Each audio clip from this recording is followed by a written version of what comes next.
creations to get the, you know, the specific stage layout with the big screen. And fucking, I forgot to take the turnbuckles out. I don't even know what they fucking say. But I'm really annoyed because I can tell it's AI generated. And that's really annoying me.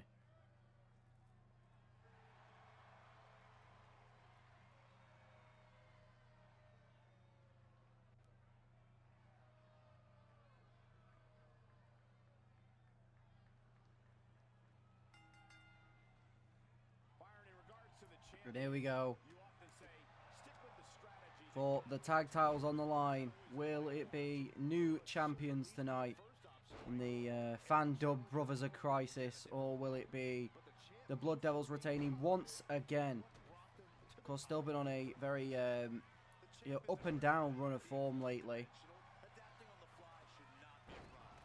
Aiden still goes for a springboard, but misjudges the distance. I will let you know, by the way, I like the next 4 pay-per-views. This is by far the worst arena. So I had big plans for the standoff arena because I was like, kind of make it look like all Western on the stage and stuff. There is like barely any props that are like Western themed in this game. They're like real, like there's just not. I thought there'd be loads, but there really just isn't. Like the other arenas that are like loading up are just much better. Like for the next ones, like the Comeuppance one's better, the Brawl for All one's better, and Tokyo Skirmish are better. They're the ones I have. Any shows after that I've not made yet. There's like barrels or something. Yes, but they're like really small. Like you wouldn't see. They're genuinely, they're minuscule. It's really annoying. A big suplex from Francis to Aiden Storm. The only time the Devils win is when the tag titles on. That is true.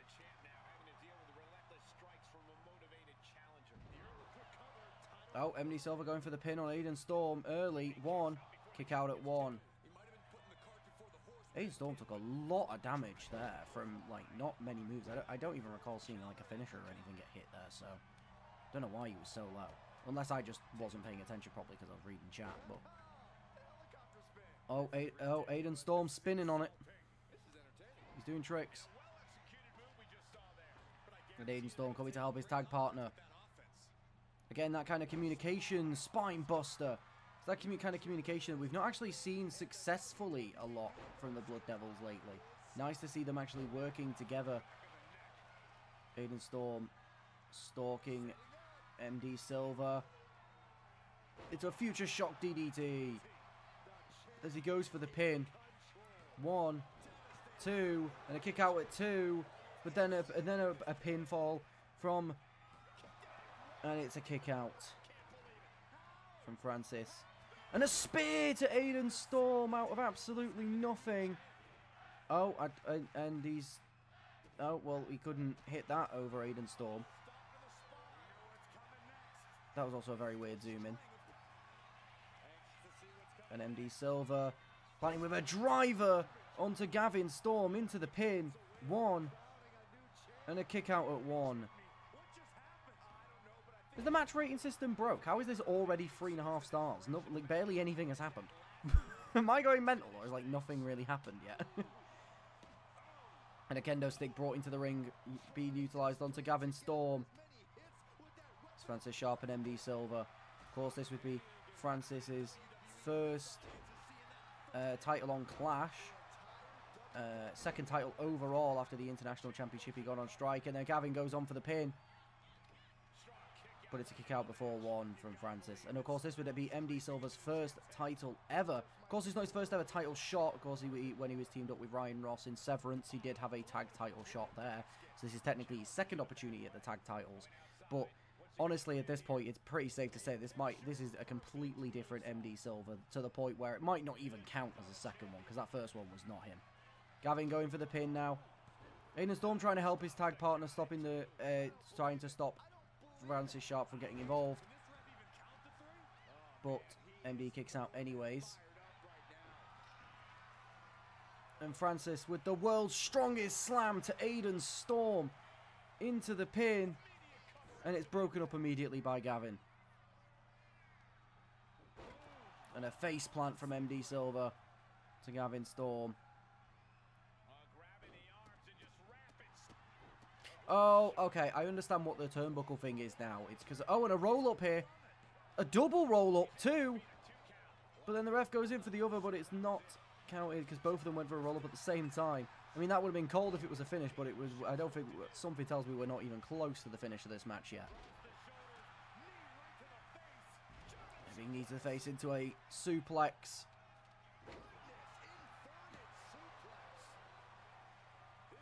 And the kendo stick being smashed onto Gavin Storm. Both Blood members down. And another kendo stick brought into the ring now. MD Silver going for the pin on Gavin Storm. 1, 2, 3. In very anticlimactic fashion. But you have new tag team champions. As Francis Sharp and MD Silver take down the Blood Devils with... I mean, I'll say it, relative ease.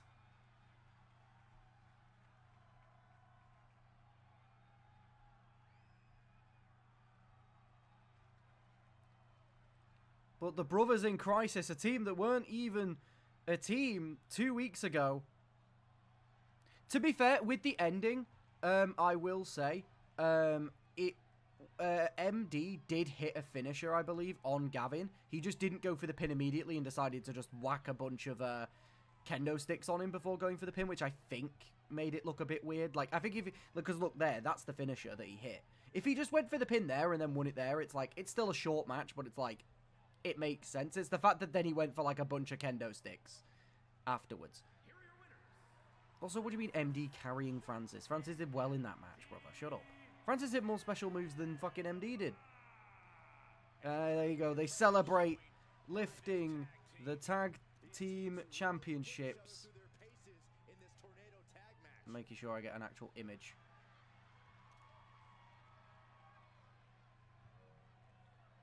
For the tweet after stream at some point.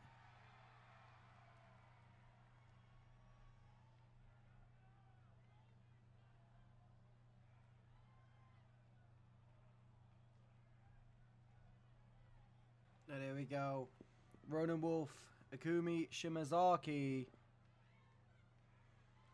One-on-one. I don't believe these two have ever faced each other before, but that's the kind of magic that happens in these brand v brand matches. Because you get to see sort of two people that have, you know, normally would not face each other at all. Dropping Ronan Wolf onto the feet. Akumi, of course, coming off a good run of form at the moment. I mean, she's not really been winning, but she's been putting in some fantastic performances in pretty much every match she has. Of course, taking John Black near to the limit recently. Then obviously Ronan Wolf as well, not to discredit his rise as well. Of course, he had recently challenged Marty for the World Championship, accepting an open challenge at Full Moon. Referee forced to break it up, but Ronan Wolf getting a cheap shot in.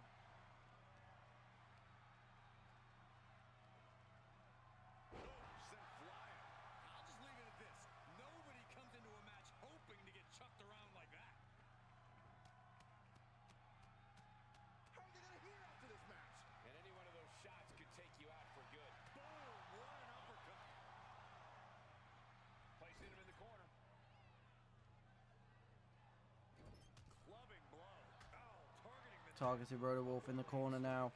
Trying to do as much job. Trying to do as much damage as possible. Running at full pace into a little splash to the back there.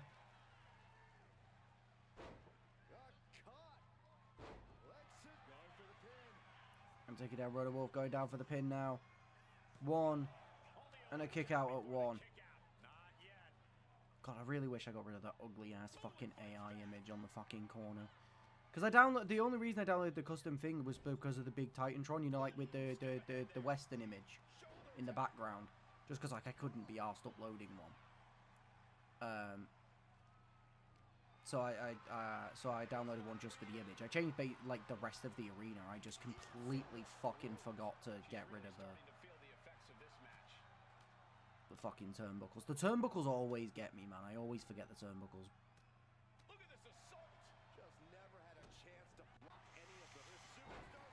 And a big jumping clothesline from Ikumi there. Dropping the legs into the gut and a drop kick to the face with Ronan Wolf.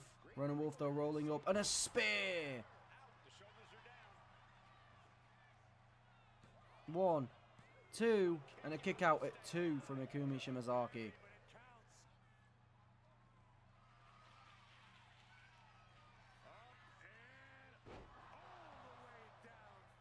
And a big power bomb from Ronan Wolf into the pin. 1, 2 and a kick out at 2. How close was that? That was about as close as it could get without it all being over for her. Will that be the last opportunity? Is there still enough left in these men? To the back of the neck. Ouch. Oh, man. Whoa, wait a second. Hoisted all the way up. And another huge power bomb. But Ikumi pushing Ronan Wolf off now. Trying to go for a very audacious pin attempt here. But what a kick out at 1. No surprise there. She's clearly hoping to just catch the Alpha Predator off guard.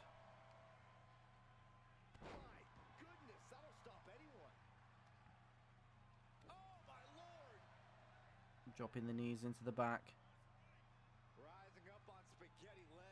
Asking Ronan Wolf to get to his feet. Go for a springboard. Phenomenal forearm. Goes for the pin. 1, 2. And a kick out at 2.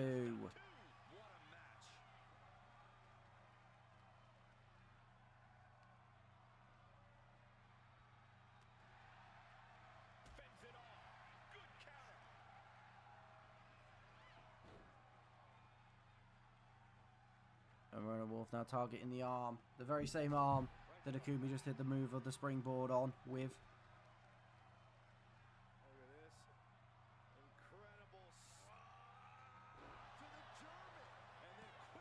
And going for the pin. Kick out.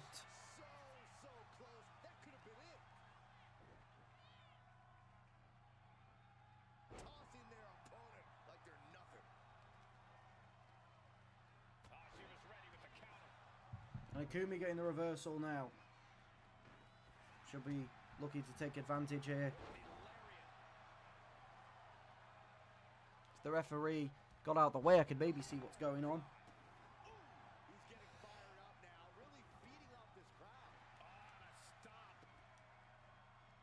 Ronan Wolf back in control now.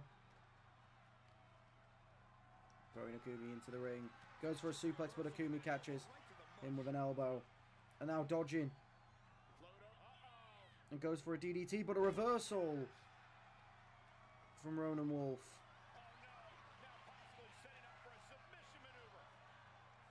Who's now going for the walls of Jericho.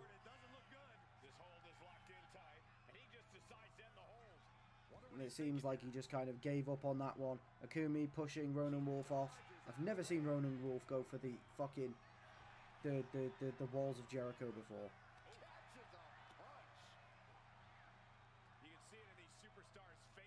Ronan Wolf with a driver.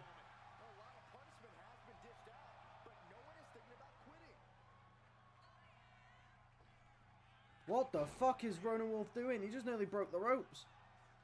Can you not do that? We're not insured.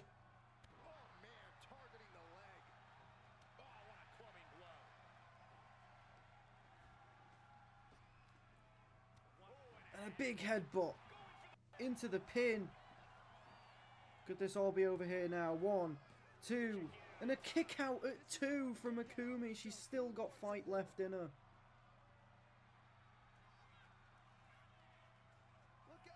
But surely that tombstone is going to be enough to put her down. 1, 2, 3, and it is. Ronan Wolf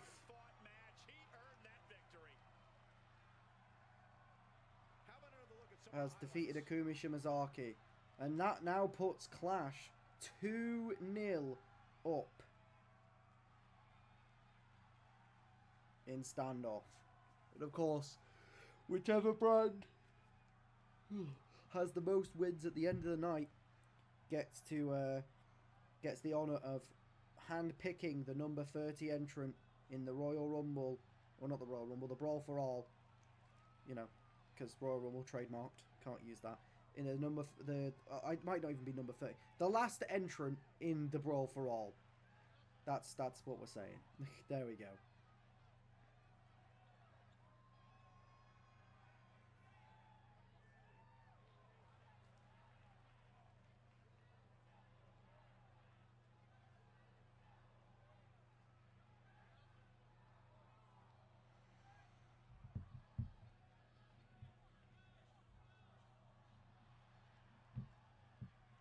I'll be honest, I don't think Akumi had Ronan scared even in the slightest.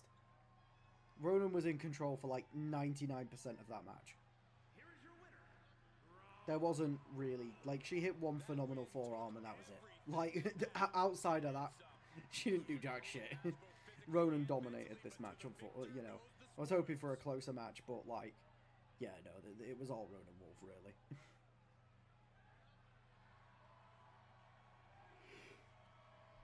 Hamilton versus Elena Claire.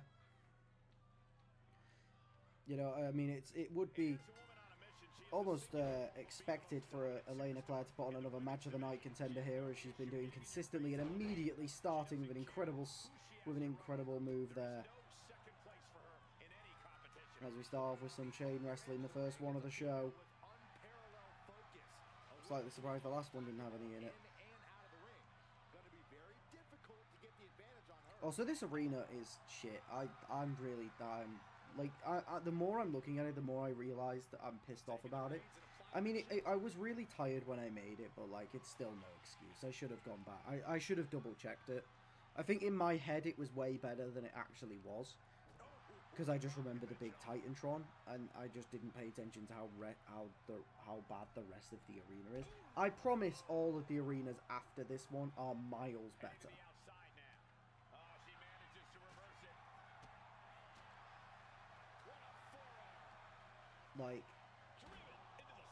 Like, this arena has got me wanting to show the other arenas to prove and defend myself that they're not shit. Like,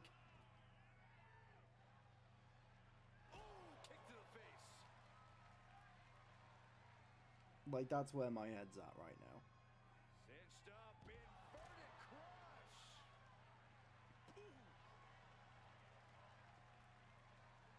And then Hamilton taking to the fight to Elena Claire on the outside. She's ready to go all out, and she's letting her opponent know it. Dodging out of the way of Elena Claire's punch. As we link up to more chain wrestling. And Emily Hamilton's got her leg wrapped around the rope. God, this shit has me wanting to change fucking arena mid-pay-per-view. I know I can't, like, that literally can't be done, but it's making me want to do it. And she's been busted open. This could be a turning point in the matchup. Oh, man, good grief. Turn your lights out. I think rage took over in that moment. Nothing but blood. The cover. She's going for it. And Emily Hamilton going for the pin. She powers out immediately there. Looks like it's But Elena Claire kicking out before one. Showing she's nowhere even close to going down. Each superstar looking dialed in. Flatliner. Momentum's escaping her now. She's got to start fighting back to get in this match. Drop kick to the back. Standing shooting star press, incredible. Agility like that is what can set you apart from the rest of the locker room. Counter after counter. Neither superstar getting the clear advantage.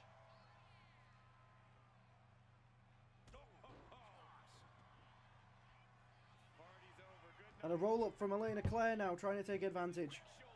But a kick out from Emily Hamilton before one. But that might have been a little bit of momentum shift that Elena Claire needs to get back in this match. But Emily Hamilton still catching Elena Claire off guard. Emily Hamilton looking really good in this match so far. And a huge backbreaker to Elena Claire. Return with some kicks to the face. Doesn't have any plans of slowing down. You can see that each strike drained their opponent's energy. He goes for a springboard Hurricane Rana, but Elena dodges out the way. But Emily Hamilton pushing Elena Claire off. Lining up their opponent with the counter. And goes for a dropkick, but Elena Claire moving out of the way just in the nick of time.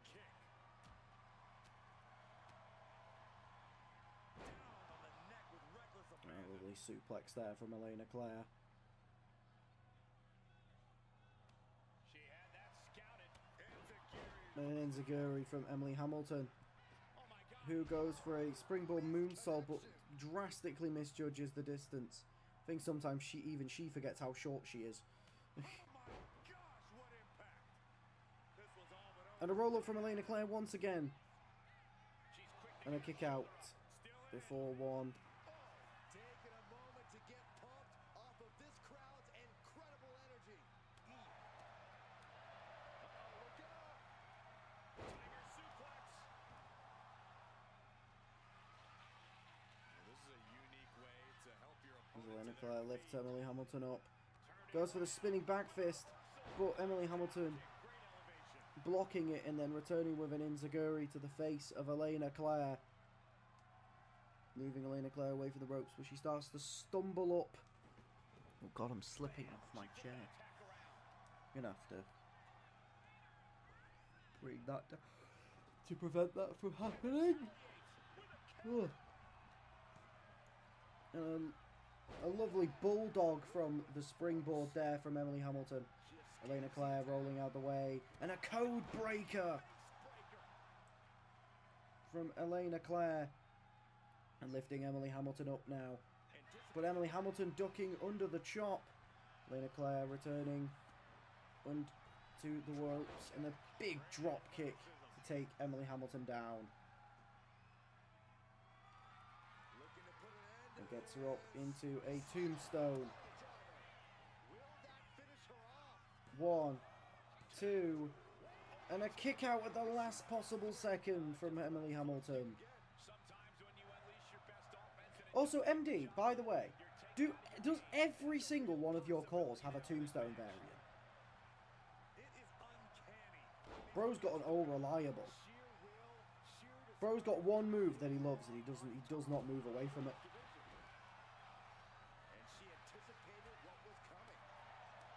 Emily Hamilton bringing some fast offense in now.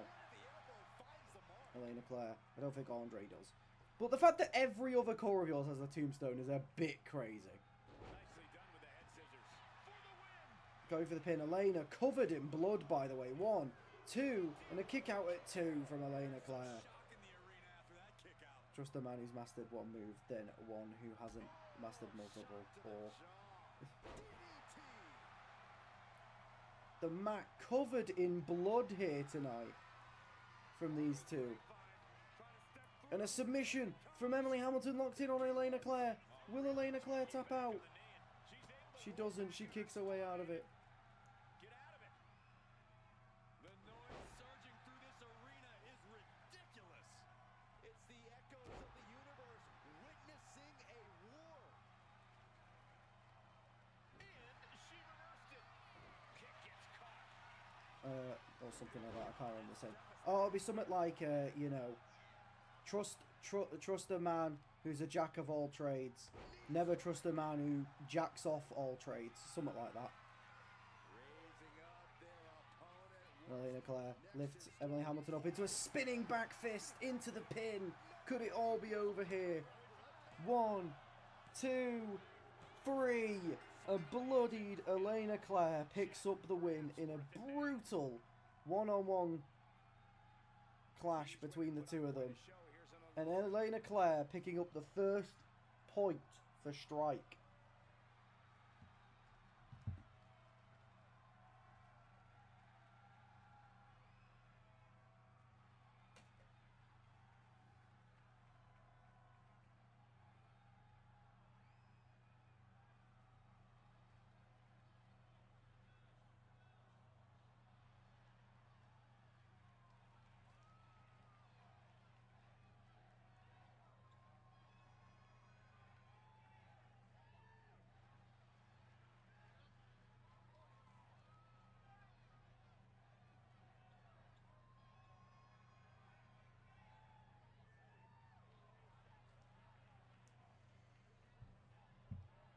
Hi, my name is Trades. No, right. Brad.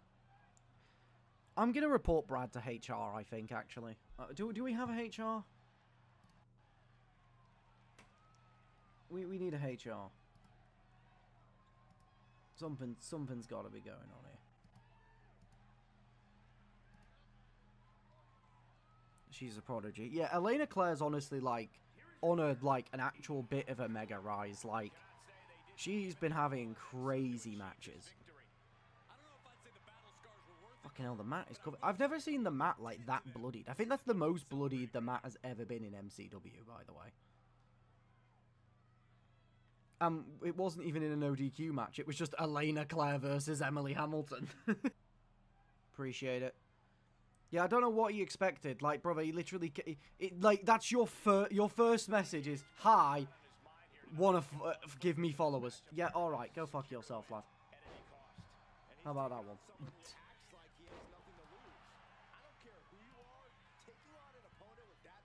Also, I'll say, by the way, Alex, if you're still watching the stream, I'll be honest, either Wayne Evans' motion or theme has just gotta be changed. Like, not, like, forcefully do what you want, but, like, that song takes way too long to kick in for how quick his entrance is. You get, like, approximately 4 seconds of actual song.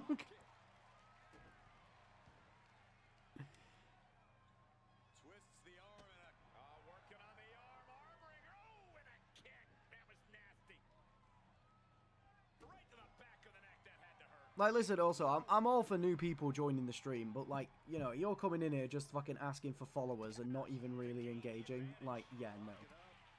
Yeah, we're not about that. Also, like, I'm pretty sure it's not someone that's actually from, like, the Discord in any way, so it's just someone who's literally just scrolling through, it's just someone who's scrolling through, like, the like, streams on Twitch.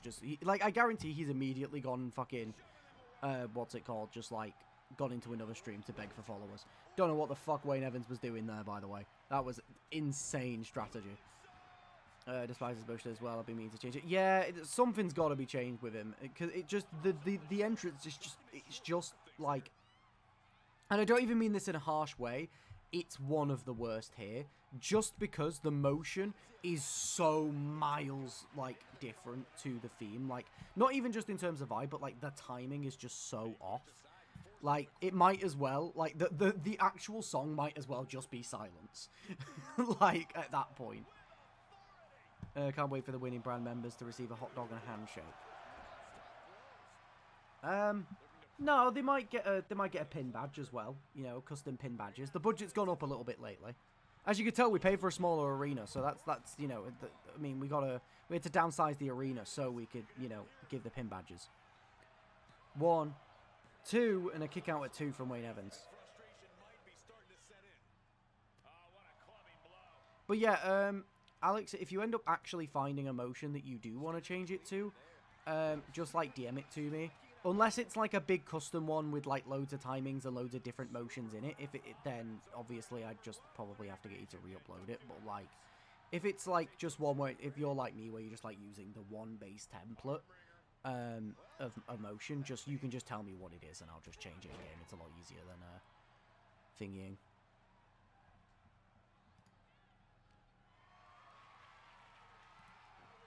Then downloading a new core for it, you know. But if it needs timings and stuff, you'd have to definitely re-upload. Wayne Evans going for the pin now on D-Way.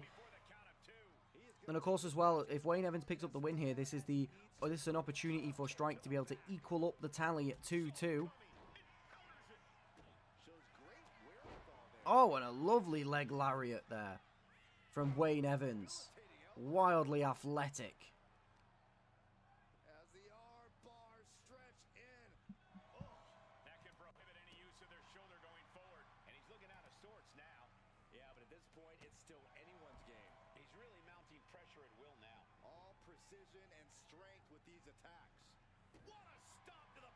Stomp to the back of the head of D-Way now. He is trying to get up, but it is not going well. Super kick. Oh, foot just stomping down.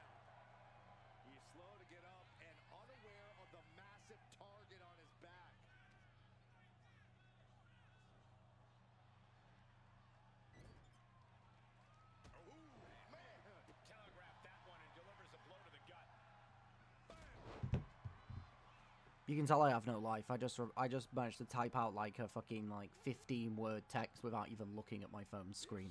I had my eyes darted onto the fucking monitor the whole time. Disgusting behavior. There was no respect shown there. And dropping D-Way back down to the mat. I will say it has been very much Wayne Evans in control of this match for the most part.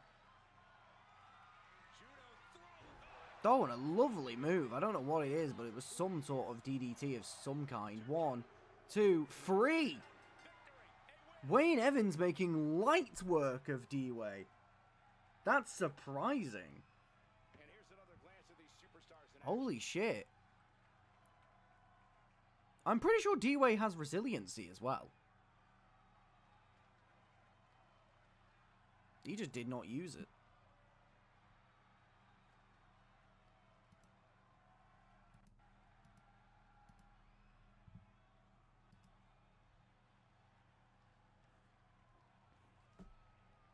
Why didn't you guys tell me this man was this dangerous? Well, to put it blunt, because he normally isn't. Like, wait, is this not the same Wayne Evans that got put down by Owen O'Rourke in like literally about what was it, like 9 seconds? Well, yeah, he did take him. Well, he didn't really take him to the limit in the Battle Royale, though, did he? Really, he didn't. He just kind of was second. But, like, if we're gonna be real... Oh, there was, like... You know what I mean? But he also lost it to fucking Owen O'Rourke in, like, 2 minutes. So it's like, he's a very big mixed bag, you know? And also, the fucking... And also, John, with all due respect, that Battle Royale was, like, how many months ago? And here we go into Javier versus Elijah Chambers. Javier, obviously a new member of the MCW roster. He's representing Clash in this matchup. And Elijah Chambers, who is definitely looking for a bit of redemption, as in the past month he has only picked up 1 win, and it was a shock win against Brad Collins, former world champion. But we have still got...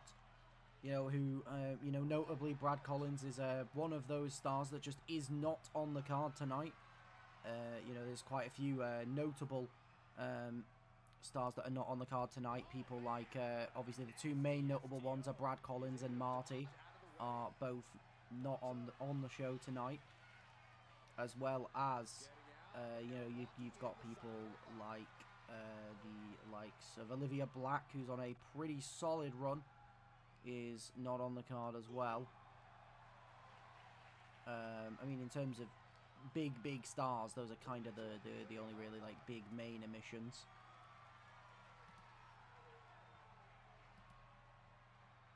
But that is 2 former world champions not booked for this show.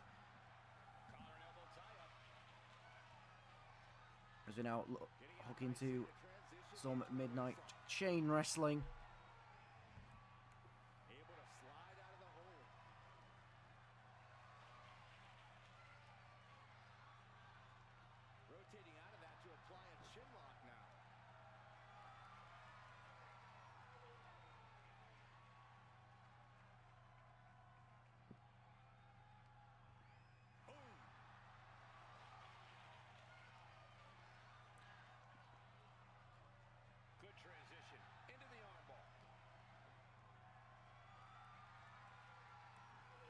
Oh. And Javier looking very impressive so far.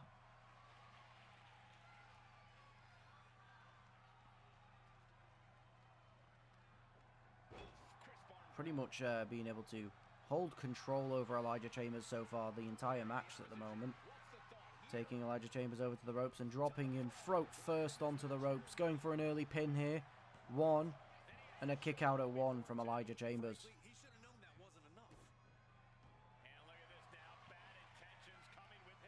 Submission locked in there, but Elijah Chambers getting right out of it. And Javier dodging the way in, and then into a shoulder tackle. And Harvey looks like he was going to go for a choke slam, but Elijah Chambers getting out of the way. And Elijah biting the ear of Harvey. I still don't know how it's allowed. I really don't. The last time that Harvey was in this kind of situation, it was when he was in the Icelandic mountains, and it was just a bear that came out of nowhere, and obviously he just fucking headbutted it and knocked it out. And there it is, the pop-up cutter. Not a pop-up cutter, but the fucking the lifted cutter, I guess. 1, 2, and a kick out at 2. And it goes for a coffin drop, but Harvey moves out of the way. And a power slam from Harvey. I love it's canon Harvey fought a bear. Harvey fought a bear, and then he continued to raise that bear for the next few years. He took it under his wing, and it's his loving pet. Unfortunately, they didn't allow them to take it through to the UK to, you know, when he joined MCW. So he kindly released it back into the wild. Good companion, that bear.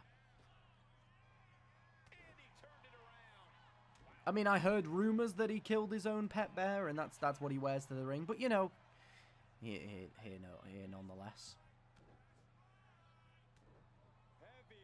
I like to think that those rumors are not true, and he's just a big fan of the Revenant and just likes to dress up like it. Elijah Chambers signaling for Harvey to get up.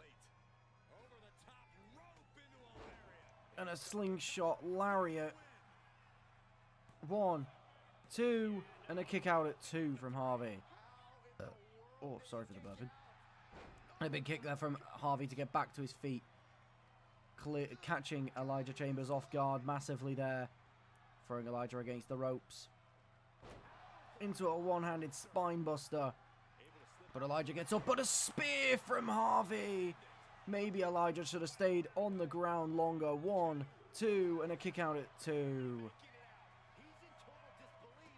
New Barbarian NPC for D&D campaign notice.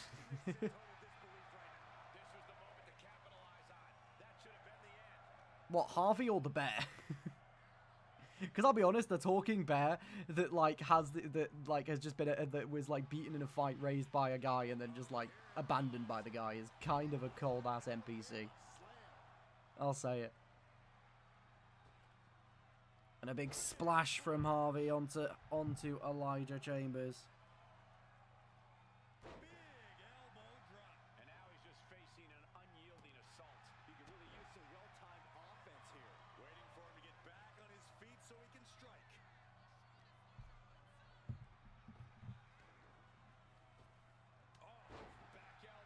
And a big elbow into Elijah Chambers, going for another splash, but Elijah Chambers moving out of the way, both men stumbling to their feet at the same time. Elijah goes to take advantage, but Harvey with the reversal, with the elbows to the head, and then gets him up into a backbreaker onto the shoulders, goes in for the pin. 1, 2, 3, Harvey Unner picking up the win against Elijah Chambers, and now this man is on a bit of a dominating run. He's now 3-0 in MCW so far.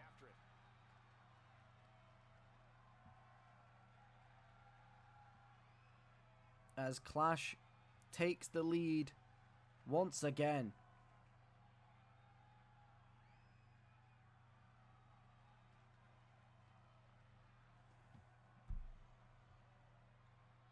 This has been an uphill battle for Strike so far tonight, but there's still 4 more matches for Strike to catch up.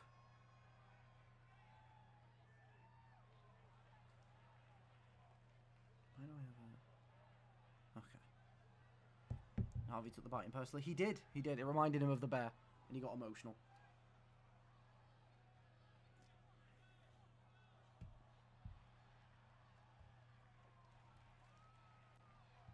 Oh.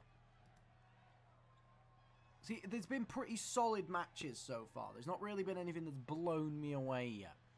You know, there's room for that.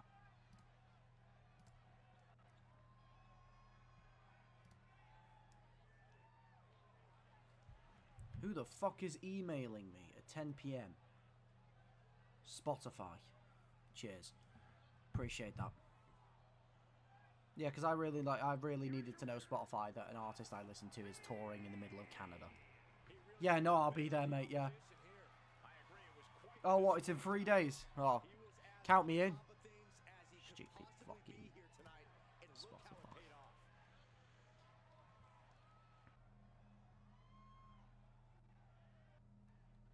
Oh.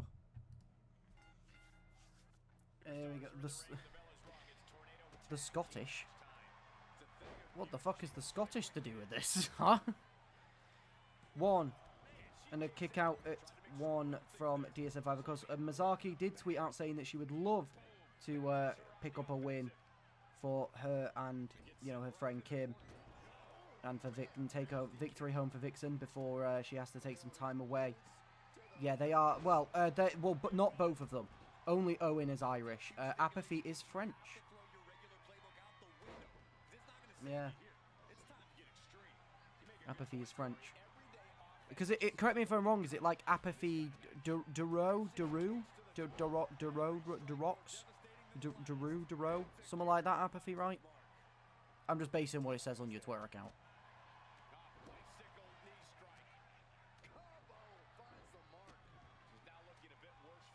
But yeah, Misaki wanted to pick up a win and take a win home for Vixen before she has to take some time away. And it does leave fans guessing on, you know, what this means for Kim as well. Because obviously, you know, she's been pretty much cemented in the tag scene with Misaki. And obviously, if Misaki's going to be taking an unspecified amount of time off, you know, obviously she's going to, you know, there's got to be something for her to do during her time. So, you know, you have to assume that she's going to be going into the solo scene. But it'll be something that's interesting to see, because we haven't seen Kim be in the solo scene, I believe, since very early on. I think the last time she was in a solo match was in a Battle Royal to become the #1 contender for the European Championship a while back.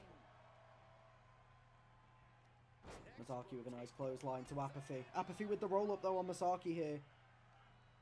1. Kim was going to break it up, but Owen managed to catch her to stop her, but luckily enough, Masaki was able to, you know, get out of that.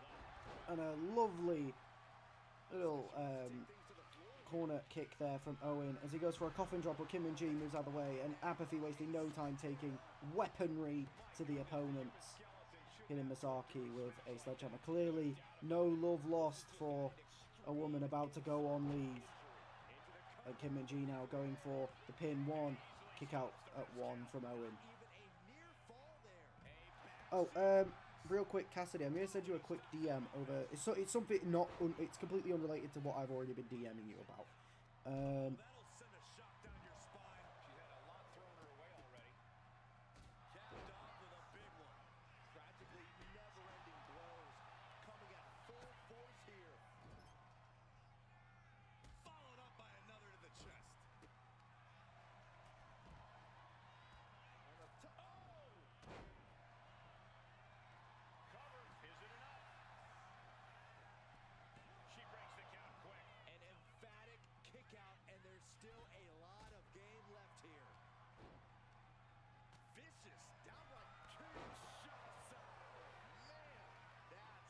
There you go.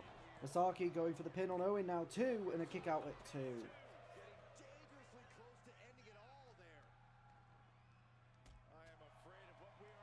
There you go, I've sent you that DM now.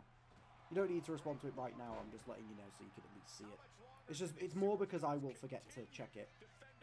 Or I will forget to send it. And the knee strike to Owen into the pin. 1, 2, 3! Masaki Ryoki picking up the pin victory against DSM5, getting her wish. She said she wanted to take home a win for Vixen before she took her leave, and she did do it in fast fashion. I guess Masaki really wanted to rush getting back to going back to Japan.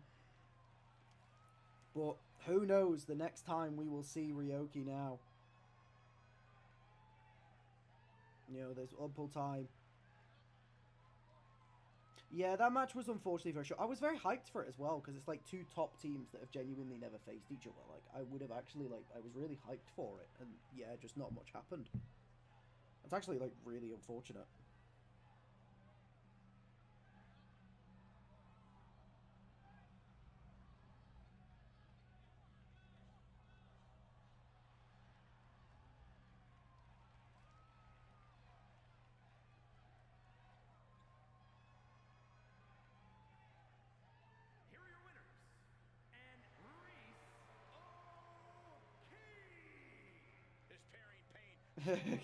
Get our shit in and leave, literally.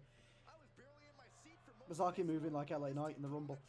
But yeah, fucking, there it is. Vixen getting their win, their last win for into Leon Grimes versus John Black, European champion versus international champion here tonight. As we start off with chain wrestling, and this could go anyone's way. The battle of mid-matches. Who will win? Will it be Mr. Roll-Up John Black, or will it be Mr. Normal Move Leon Grimes? But he's facing a champion here who doesn't back down from much. The powers that be have kept this a non-title. Leon Grimes locking in the headlock now on John Black. This is arguably the biggest match both of these competitors have actually had in MCW so far. Potentially even bigger than their actual title matches, due to the stakes involved. And just, it's also as well for the two men like this who have been known to have quite the ego each. This is also about bragging rights for them. I don't really think either of them actually care about earning a point for their team their brand, in this match, as much as it is about, and a moonsault blocked by John Black getting the knees up. It's more about the to be able to get the bragging rights for themselves against each other. Of course, obviously John Black and and Leon Grimes having a bit of a spat on Twitter, mainly Leon Grimes, but even still.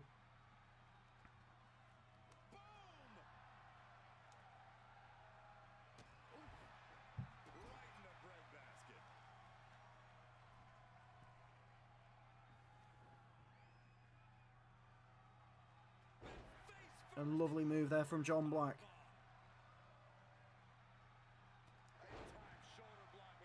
As he takes Leon Grimes down again, showing a bit of athleticism here, but Leon Grimes moving out of the way of the stunner there. Throwing John Black against the ropes. And a spine buster from Leon Grimes.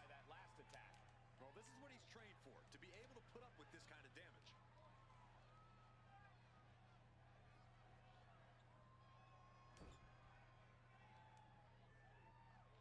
Looking for a scoop slam? No, slips behind.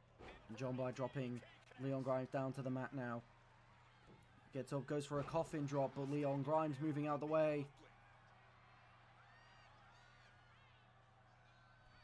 And he goes for a crossbody, but John Black moves out the way as well.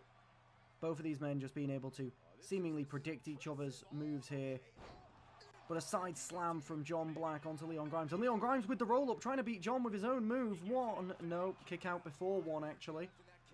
This matchup isn't anywhere near over. A combination of punches to take John Black down. Oh, ouch.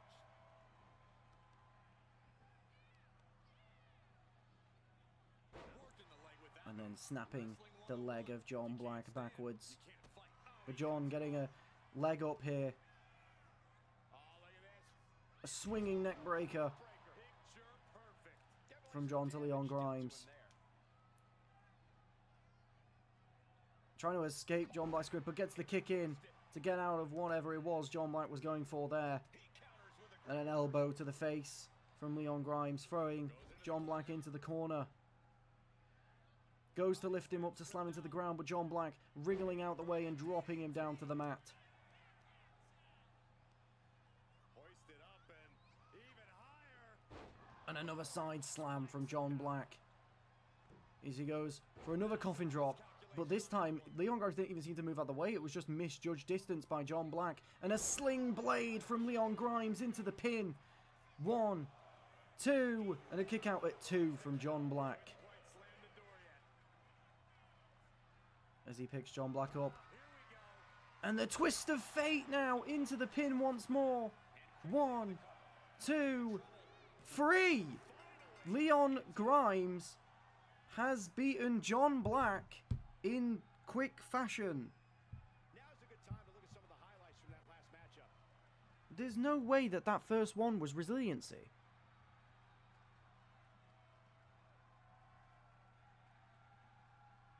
John Black is 92 rated, for fuck's sake.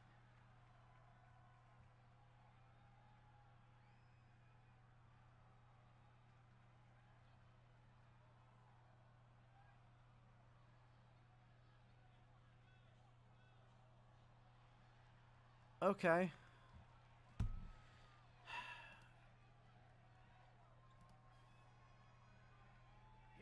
It is annoying me, even though it's This was a truly spectacular win. what's the word? It's annoying me, even though it's my call that benefits.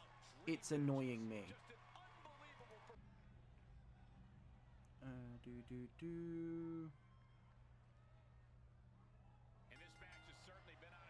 There we go. Cassidy Holland, his first match with the championship around his waist, and Max Black, who, you know, being a very complete opposite basically experiences here, as, you know, Cassidy Holland, a new time champ in MCW, and Max Black, who has, you know, pretty much most of his time in MCW he's known being a champ.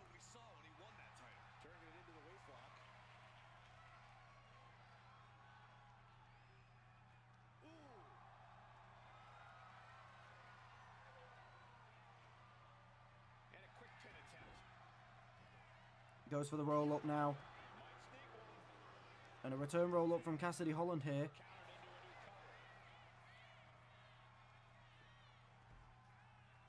Easily kicks out of that one. The ref barely started the count. And they tie up with a collar and elbow. Looking to turn this around, and there it is. Into a headlock.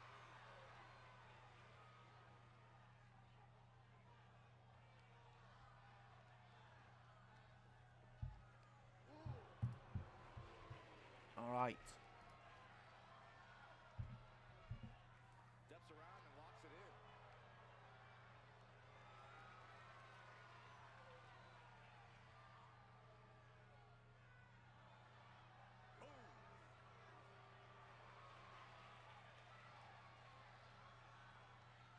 Still in chain wrestling between these two. I mean, this is. I mean, a match like this doesn't get any bigger either for Cassidy Holland. I mean, if you want to stamp yourself as a top-level world champ in the company, there's not really many better ways to do it than to beat Max Black. But there's not many that do it.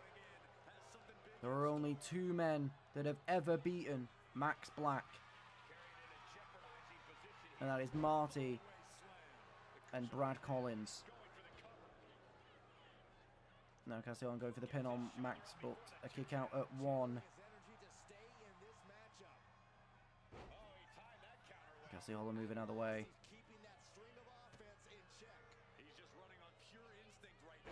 A swinging neck breaker.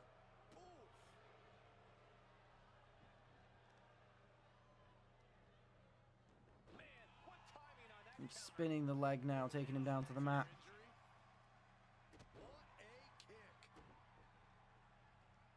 And it's definitely a David versus Goliath story here between these 2 men. And Max Black swinging Cassidy around to the other corner of the ring.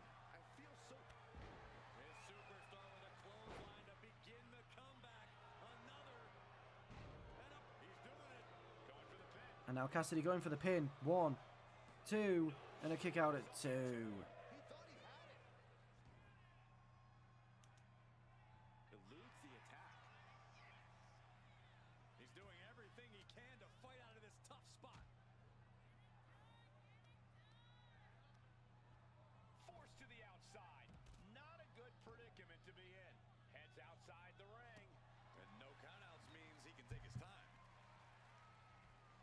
As Max stomps on the arm of Cassidy Holland now.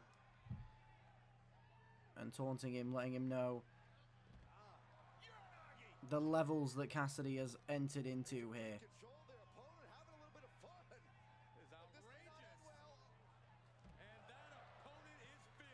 At this stage, he's endured plenty of big attacks. Sure, bodies are aching here, but I don't think the towel's getting thrown in. Making sure this crowd knows the kind of world-class athlete they're in presence of.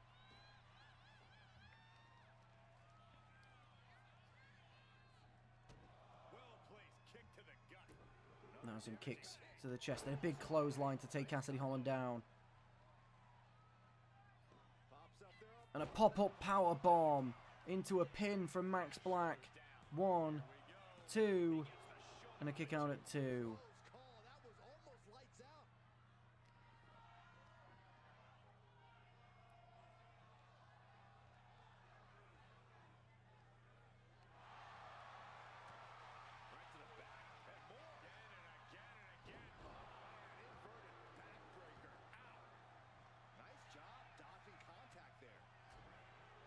And Cassidy Holland taking some fight now to the big man. But the BFT into the pin now. I think Cassidy Holland's busted open. 1, 2, and a kick out at the last possible second from Cassidy Holland.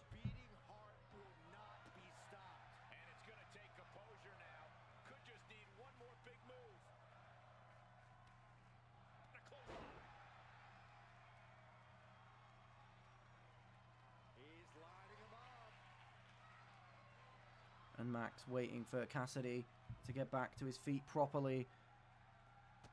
A step up heel kick to the back of Cassidy's head.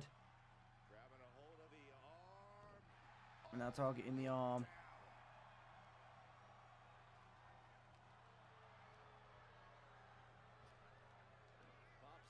And another pop-up powerbomb from Max Black.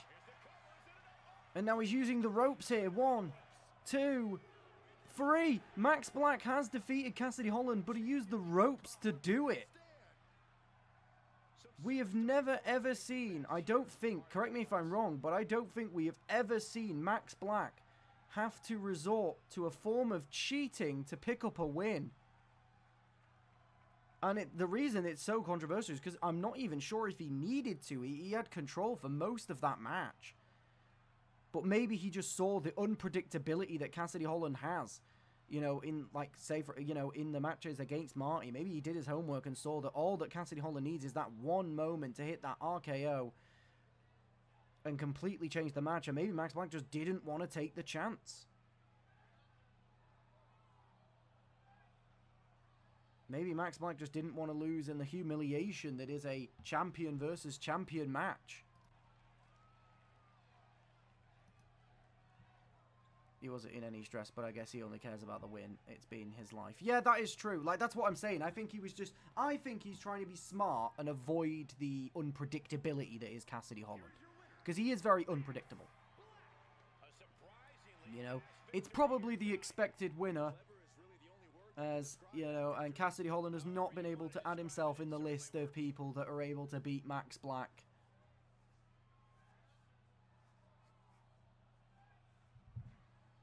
He's keeping the control in his field. Absolutely, yeah. I mean, it's what he does best. You know what I mean?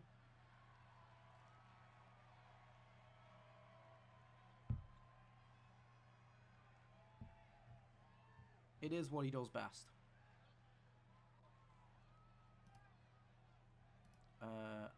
Here we go. Henry King versus Diego Barbosa. Starting off the two captains of the match.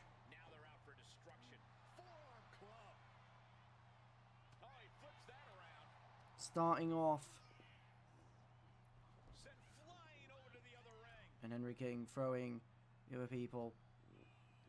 Yep, there's got to be the prime map because, you know, it doesn't let me fucking change the arena, so that's fun as well from the game. Really just laying it in. Bang! Crucial counter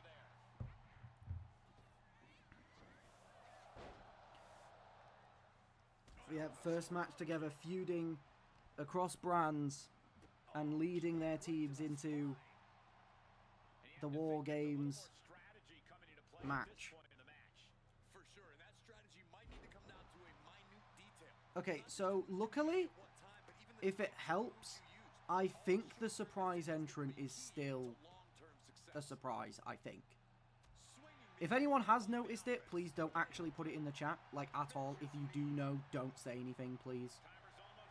But we get the first one. I also don't know who's got advantage as well, so this is completely random. I don't know which team is going to come in first and get aid first. Who is coming in now? Jack Collins. is now joining Henry King. Okay, so if it's based...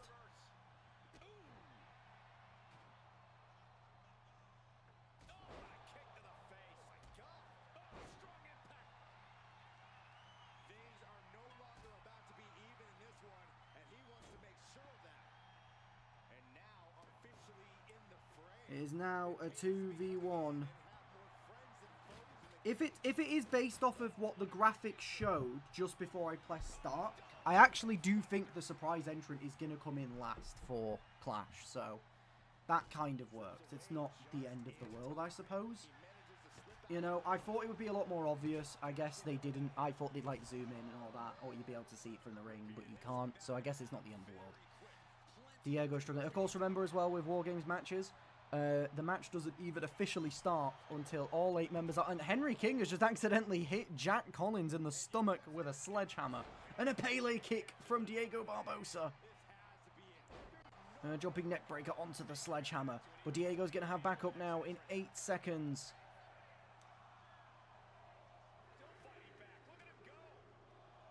Who will be joining Diego? And it's Noah Morrison. Making his way to the ring. And he doesn't even bother getting a weapon. He doesn't need it.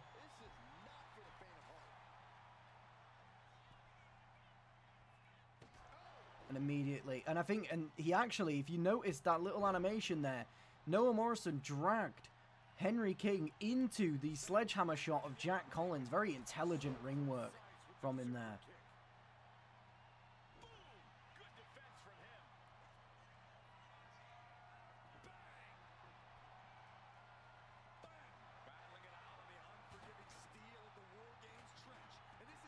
Oh, what a zoom in there. Diego, do you want to get out of the way, mate? Diego should probably be helping his teammate here. He's currently getting 2v1'd.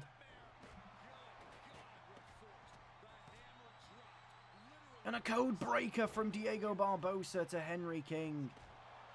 Yeah, you know what, Table? I didn't want to see anyway, you know. I really didn't want to see anymore. That's alright. Nah, cheers, game. You know what? That's sick, that. That's class. Happy with that. Oh, thank you. Diego understood. Diego knew we couldn't see. And he knocks down both of the current Clash members down with 1. And Reagan Knight is now here. All 3 members of the Fallen are here in the ring as they have the numbers advantage. Reagan Knight also not bringing any weaponry into the ring. As she runs, an immediate kick to the chest of Diego. Noah Morrison getting taken down with a clothesline by Jack Collins.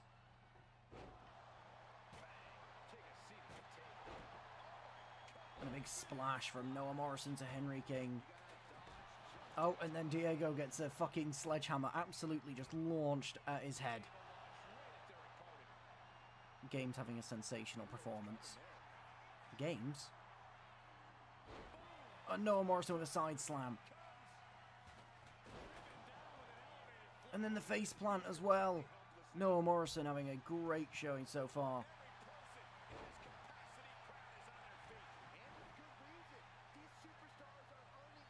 And a Hurricane Rana from Reagan Knight. To be fair, we always knew that the War Games match is always going to be a little bit glitchy and, you know, you kind of just got to ignore it. Henry King putting in a submission to Noah Morrison. And here we go. The numbers will be evened for Strike now. As the next member is coming now. And a stunner from Magnum. Not Magnum, Jack Collins. What the fuck? And who's going to be joining Strike's team here? It's going to be Andre Cruz.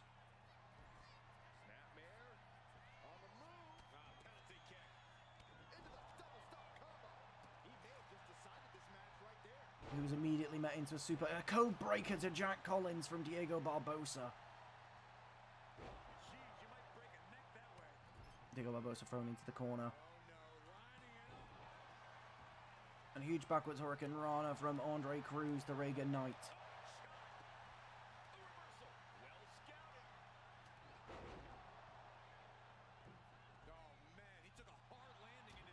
are not far away now from getting the next entrant, which will be the mystery teammate to go alongside the Fallen, representing Clash.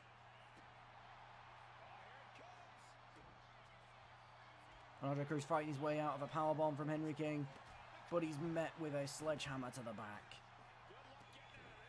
And a submission was locked in there on Noah, but Diego coming to help his teammate out here.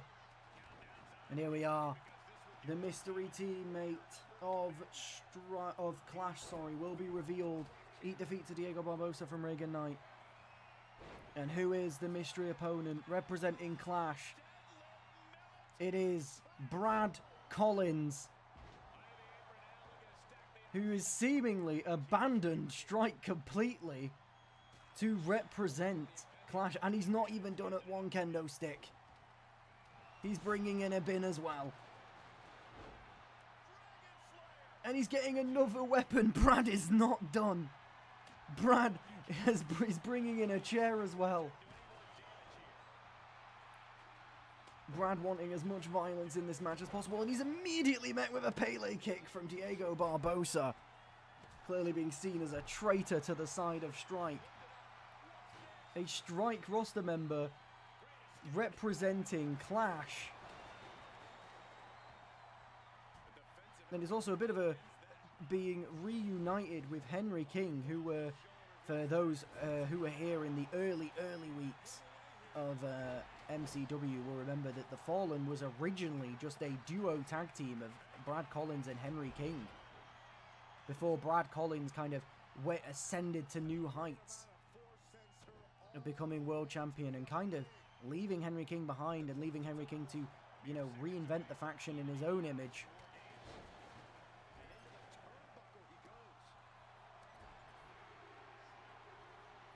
Henry's took out Jack twice in this match, yeah. I have noticed that. And a stunner from Jack Collins to Diego Barbosa. And then Henry King dropping the knee onto him as well. And Doug Foster is the last entrant in this match. As soon as he gets in the ring, and Brad Collins smashing the kendo stick over the head of Noah Morrison. As soon as Doug gets in this ring, the official match starts. And whichever team gets a pinfall or a submission first will be deemed the winner. And Doug's not done at a stop sign and a kendo stick. He wants more. Another bin. Now he's getting in the ring as the official match has now begun. Team Strike, Team Clash in the ring at the same time. Whoever's a mod, can you just get rid of whoever that is? Thank you.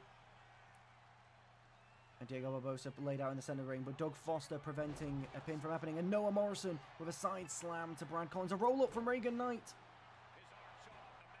From Doug Foster.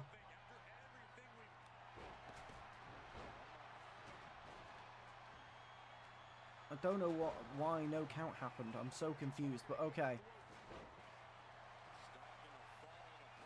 Andre Cruz with a neck breaker to Jack Collins. And a penalty kick from Diego Barbosa to Reagan Knight. Diego Barbosa fighting his way out of this. Goes for a Pele kick, but he's met with a clothesline from Henry King. Brad Collins is getting very heavily targeted by both Noah Morrison and Andre Cruz consistently. Seems like each ring is dominated by two superstars from each team. And a huge splash from Andre Cruz to Brad Collins and a side slam. And most of Team Strike are dazed and on the ground. It's only Reagan Knight stood tall. Andre Cruz going for the pin now. And Noah Morrison going for the pin. 1, 2. And then it recounts again. There could have been a double pin victory for Team Strike there. And a sit-out powerbomb from Andre Cruz to Brad Collins. And a huge running knee from Jack Collins. And another huge splash from Andre Cruz going into the pin. But Jack Collins breaks it up. And a submission hold now, locked in on Diego Barbosa, but he manages to break out of it. And a stunner to Andre Cruz from Jack Collins, going for the pin, but Noah Morrison's right there to break it up. Reagan Knight setting up the table, and then picking up or changing her mind, I suppose.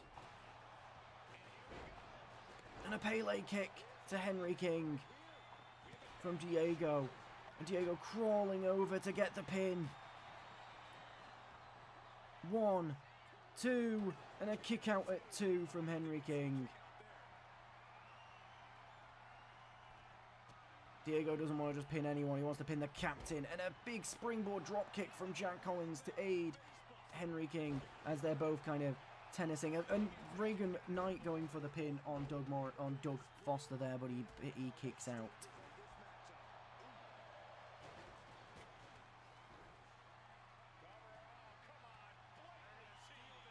And a pin now from Reagan Knight onto Diego Barbosa. And Reagan Knight picks up the pin on Diego Barbosa. Again, using the ropes. We've seen that twice now. But I guess it is a no DQ in War Games. So there's nothing stopping it. So it's actually Team Clash that take home the win. Yeah, I saw the table spot get missed as well. But it's Team Clash to take over the win. For the most unlikely of people as well, as Reagan Knight is the one to pick up the pin on the Clash team on the Strike team captain, Diego Barbosa. God, that match was absolute fucking hell to commentate over, I'll tell you that much. So much happening all at once.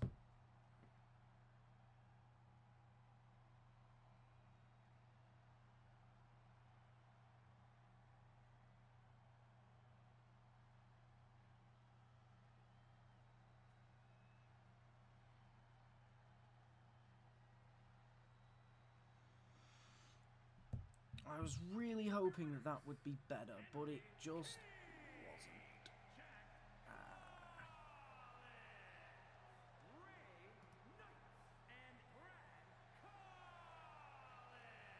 Yeah, I think next year we're going to go traditional Survivor Series tag, I think. War Games is not the one. That was very stressful. It didn't work. I think, yeah. You know what, though? You have to test it. You have to try. You know what I mean? You have to try.